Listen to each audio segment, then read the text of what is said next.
Ohio, my good friend, Mr. Johnson. The gentleman is recognized.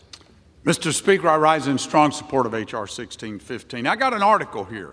It's entitled, California City gives celebrity chef Jose Andres an exemption for his restaurant to use gas stoves. Well, of course they did, but let's look how this happened.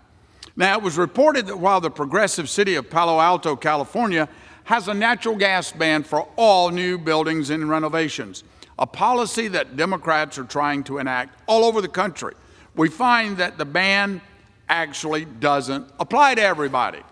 Mr. Andres' lawyers in front of the city council argued that he could not possibly cook with the efficiency and precision he desires if forced to use electric stoves.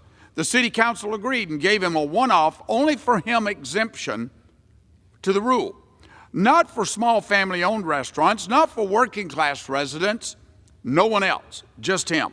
Now, for those of you who aren't familiar with Mr. Andres, he's a wealthy, well-connected celebrity chef, very popular here inside the Washington Beltway, not only for his great restaurants, but also for his left-wing activism on the border, climate change, and other liberal causes. I think you all get the picture here. And to be fair, I actually totally agree with Mr. Andres. It's true that gas stoves are not only more efficient, but also perform in a way that many Americans and restaurant owners prefer. All that we ask, and what this legislation before us would do, is give the American people that same economic freedom and choice.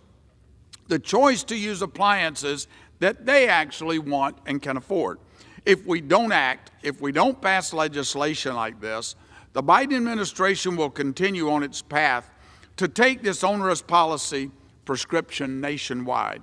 And to add insult to injury, this celebrity chef and his wealthy, powerful national Democrat friends who aren't giving up their gas stoves, their fossil fuel-fired stoves, these are the same exact people lecturing my constituents about climate change. They say that it's an Appalachian Ohioans and working-class families all over the country who need to give up their cars, their stoves, and their furnaces to avert the climate crisis. This is madness. It's hypocrisy.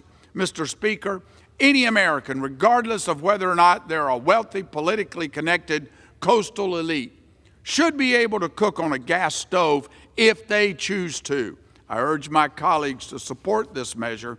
Thank you, and I yield back.